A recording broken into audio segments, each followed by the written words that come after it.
خو په ژوند کې ځینې داسې شخصیتونه هم مخې ته راځي چې سړی بې له هغه څه نشي کولی.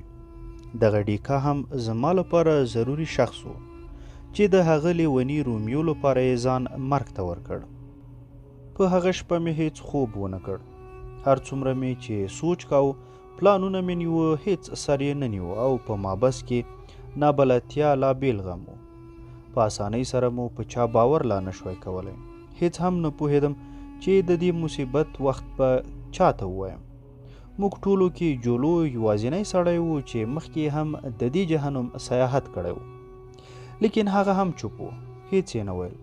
خو بیا هم په بار بار یې موږ ته ډاډ راکوو چې له ډیکا سره به هیڅ هم ونه کړي.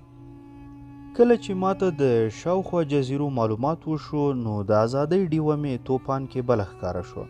په هره جزیره کې یو د بندیانو لپاره کمپ جوړ شوی و. له همدغه جزیرې څخه 95 میله لرې د سنټ جین په نوم یوه جزیره وه چې د تر ټولو خطرناک بندیان پکې پراته وو. په هره ورځ کې به په بندیانو کې یو د ژوند له پنجرې څخه ازادېده.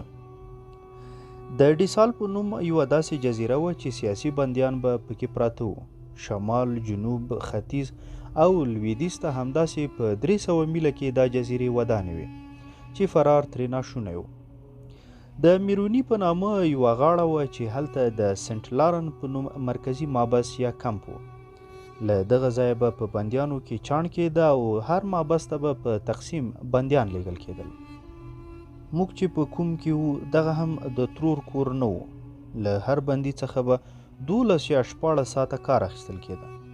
که به د چا کوم کار زده نه و نو بل بندي به یې پرې مامور کاوه او هغه نابلده سړي ته به یې کار ورزده کاوه. په موږ کې بیا د جولو داسې یو څوک و چې هر ځای او هر کار ته یې ښه سوچ رسېده. کله به چې کوم بندي په کار کې ناړامي وکړه یا به یې جنګ او لټي وکړه د هغه تبادله به یې د مرګ کمپ ته کوله. دا نو په زوره مرګ ته بلنه ورکولو. د کار نه د ځان خلاصولو یوه طریقه وه هغه یا ځان په ناروغۍ نیول او یا ځان زخمی کول. که به ساتونکي پوه چې بندي ځان په زوره زخمی کړ سزا به یې 2 برابره وه. خو که به پوه نه شول نو په روغتون کې به لږ په آرام و. جولو مخکې وار باندې هم همدا نخرې کولې او اوس یې بیا کړې وې. جولو وویل چې بیا له روغتون څخه تېښته اسانه ده. د روغتون ټول کارکوونکي رشوت اخلي او ډیر کم، او هم د کښتۍ او د خوراک کار هم دوی درته کوي. خو بده یې دا وي چې که سمندر کې دې لار ورکه کړه نو بیا هم همدغو لیوانو ته په لاس ورتلی شي. ځینې وخت داسې هم راځي چې په روغتون کې در باندې خبر شي چې پلانی سړی د تېښتې اراده لري. نو هغه بیا د جزیرې هغه کلي ته لیږي چې پکې د عمر قید بندیان آزاد ګرځي. خو بیا هم آزاد نه وي، هلته هم سړي ته چانس په ګوتو ورځي. سبا لمر چې څرک واهه جولو خپل ارادې ته د عمل جامه ور واغوستله او ځان یې په زخمی حالت کې تر روغتونه ورساوه. زه د هغه چالاکۍ ته اوس حیران یم. په هغه حالت کې هم ماته هماغه چاقو راوسپاره چې ځان یې پرې زخمی کړی و. 2 ورځې مخکې یې راته ویلي و ګوره پیپلنه، په 2 ورځو کې به ووینې چې زه په روغتون کې یم او همداسې هم وشول. 18 ورځې ووتې چې د ډیکا او د هغو نورو بندیانو معلومات راته ونه شول. یو او بل خواته مې په پټه ډیره پوښتنه وکړه، خو څه درک یې راته ونه لګېده. له هر طرفه مایوسه شوم. کله چې جولو ځان زخمی کړه او موږ ډیر بندیان پرې راټول شو نو ما د هر ځای بندیان پکې ولیدل. وړاندې هغه خلک راته ولاړ وو چې خپلې سزاوې ختمې کړې وې او بیا هم د عمر بند په سزا اخته شوي وو. په دغو کې اکثره ښځې هم وې. دغه مخلوق زموږ خواته نه راتلل. تا به ویل چې کوم مرض یې رانه نیسي. له سره مې سوچ کاوه چې پیپلنه کېدای شي چې همدا بند هم ختم کړي او ازادي دې هم نصیب نشي او ژوند دې ټول دلته تیر شي. کله چې خپلې بسترې ته راغلم او وغځېدم نو دغه تصور لا لیونی کړم. ان تر دې چې ومې ژړل. نه پوهېږم چې څومره به مې ژړلي وي چې ناڅاپه مې یو غږ واورېد چې ویل یې څنګه یې پیپلنه. کله مې چې ور وکتل د پاخه عمر یو سړی چې د روغتون کارکوونکی و راته ولاړ دی او راته مسکی دی. په تعجب مې ورته وکتل چې زما نوم یې لا څنګه زده کړی. بیا یې شونډې وښورېدې. کیدای شي تا به نه یم پېژندلی. زما نوم سایري او د الجزایر اوسېدونکی یم. یو موده ووته او ما ورته د پیرس په دانتي مابس کې سره لیدلي وو. ما ته هم را په یاد شول چې دغه سړي هلته له ما مخکې له مودو په غټ جرم کې پروت و چې اوس یې سر دلته راوتلی و. خو دا پرمختګ یې کړی و چې په روغتون کې د کارکوونکي دنده یې پیدا کړې وه.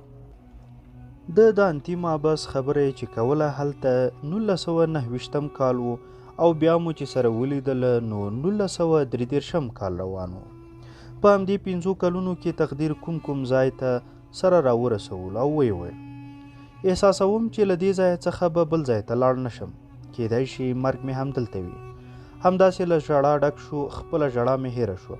له لاسه مې ونیو او په بستره مې راسره کېناوه. په وارخطایي یو بل خواته وکتل او ویل چې دلته د نویو او زړو بندیانو په غږېدا باندې سخته پابندي ده. هسې نه چې کوم آفت را نازل شي. بیا به سره ووینو. خو که ځان له دغه کاره ساتي په ځان کې ناروغي راوله. ښه دا ده چې ښه په زوره زوره وټوخېږي. ما هم بې له سوچه ښه په زوره زوره ټوخی شروع کړ. په کټ کې داسې یو بل خوا اوښتم. تا به ویل چې چا سر رانه پرې کړی. په دې وخت کې 2 ساعتونکي هم زما د کټ خواته راورسېدل.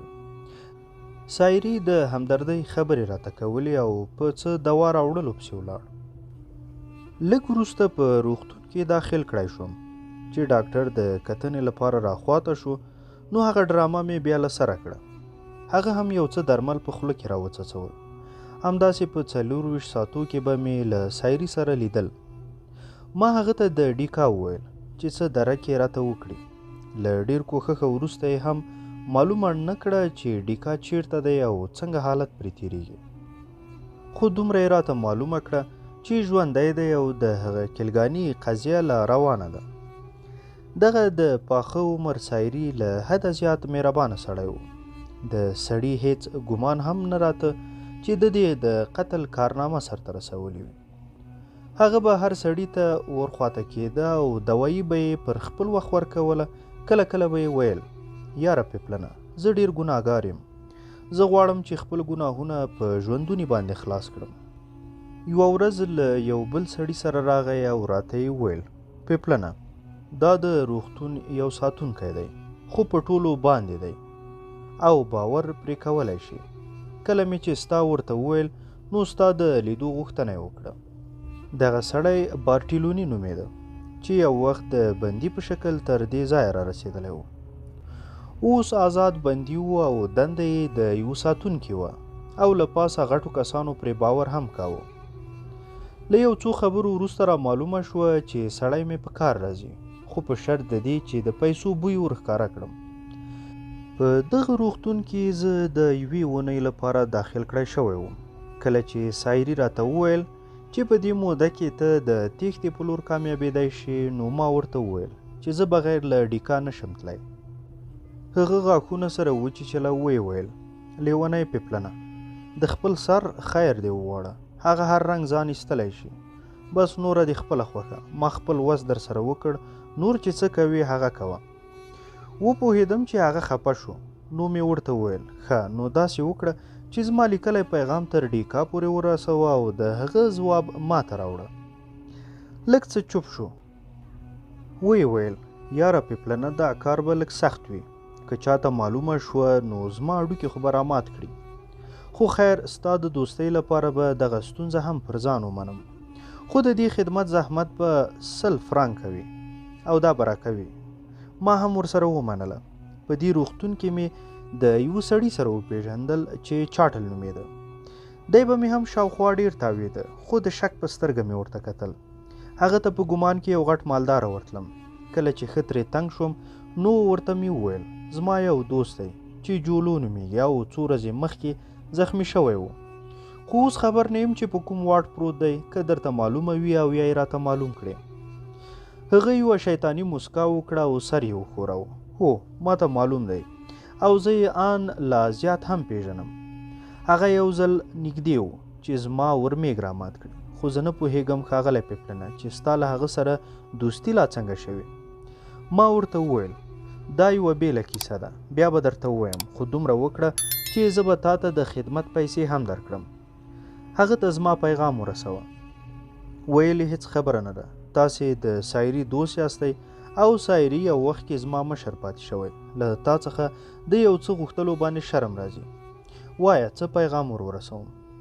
بس صرف دومره چې څنګه یې او څه اراده لري. چارټل یو ځل بیا مسکی شو او ولاړ. موږ چې په کوم واټ کې پراته وو تقریبا 10 فوټه به اوږد وو او 7 فوټه به پلن وو. زما نه پرته 3 نور ناروغان به هم پکې پراته وو چې د یو نوم فرینډز وو او په وره کې به 40 ساعته پیرهدار ولاړو. د دوی وخت به اکثره بدلیده او په ځای به یې نور راتلل. خو په موږ به تل پیروه. له دغه پیرهدارانو پرته 2 نور کسان هم وو چې کله کله به راغلل او بندیان به یې وشمارل. په دې کې یو بدشکله د قوي بدن خاوند یو حبشي هم و. نه پوهېږم چې دغه ځناور تر دې ځایه په کومه قضیه کې را رسېدلی و، خو اوس یې د یو ساتونکي دنده ترسره کوله. ډاکټر به سهار او ماښام په خپله خوښه خپلې وظیفې ته راته. که به یې زړه نه و نو په خپل وخت به هم نه راته. کله به ناروغ د مرګ په حالت کې هم و. لنډه دا چې ناروغان د ډاکټر رحم و کرم ته پراته وو. که به له کوم مریض سره پیسې وي یا د پیسو نه ډک پلان ورسره و نو له هغې به ښه تاوېده. له خدای څخه مې شکر کاوه چې د ایکسرې ماشین په روغتون کې نه و، که نه له یو سره به یې هم پلان نه و پرېښی. په 10 دقیقو کې چارټل خپل کمال راښکاره کړ. له دغه روغتون سره خوا کې یوه بله ودانۍ وه چې په زیرزمیني کې یې له حده زیات خطرناک بندیان اچولي وو. جولو هم په همدې زیرزمینۍ کې و او چارټل ترې لیکلې پرزه راوړې وه چې لیکلي وو: ښه په مزو کې یم. زما له ځای څخه لږ وړاندې ډیکا هم سره د نورو کسانو بند دی. خبر شوی یم چې کوم ساتونکي ډیکا وهلی و هغه ساتونکی هماغه ایټالوی ځوان تر مرګه هم زیات وهلی و. فکر مه کوه، په ډیکا څه نه دي شوي.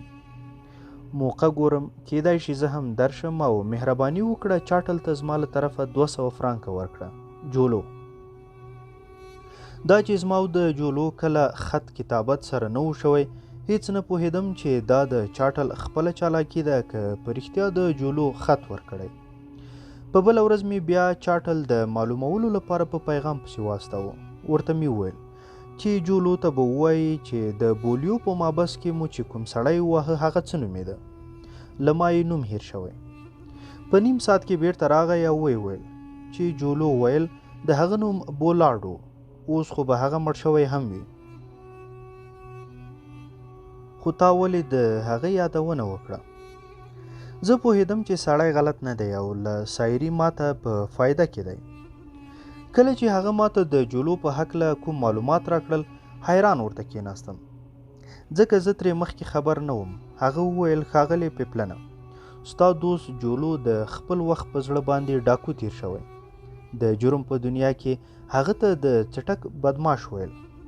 هغه به په شپه کې د ډارنو غلو په شان غلا نه کوله. په رڼا ورځ به یې د سرو زرو د دکان مخې ته خپل موټر ودراوه او هر څه به یې په چټک چې همیشه به ورسره و مات کړل او تر څو به چې پولیس را خبرېدل د به پیرس یو ښایسته دکان لوټ کړی و. بیا به یې څو ورځې ځنډ کاوه او بیا به په یوه ورځ کې په یو دکان قیامت جوړ و. د ښار پولیسو ته به یې خپله برخه هم ورکوله، خو د وزې بچی به تر څو خیر غواړي. یوه نه یوه ورځ به د قصاب د چړې لاندې راځي. له ده سره هم خپل موټر بې وفایي وکړه او چیرې په لار کې چې ځایي پولیس ورپسې ور خراب شوی و او ونیول شو. 20 کاله بند پرې وخوت او دلته یې راولېږه. په 4م کال کې له دغه ځایه هم په تېښته بریالی شو او اوس دا 2یم ځل دی. خو زه له تا سره شرط لګوم چې هغه دلته د پاتې کېدو والا نه دی. ګوره یاره، یوه نه یوه ورځ به تښتي. په روغتون کې مې اونۍ په پوره کېدو وه. د ډیکا له طرفه هم کوم پیغام نه راته. هیڅ نه پوهېدم چې څه وکړم. پیسې هم رانه لګېدې. دا ښه و چې د کلګاني روپۍ لاره سره وي، که نه په ستونزه کې لوېدم. یوه شپه همداسې د ټوپکو خولې خلاصې شوې او بې درېغه ډزونه کېدل. هیڅ نه پوهېدم. سوچ مې کاوه چې دا به د بندیانو د ویرولو لپاره کوي، خو په سبا چارټل راته وویل ما درته نه ویل پیپلنه جولو بیګا تښتېدلی او زه پوهیږم چې بیا به په لاس هیڅکله هم ورنشي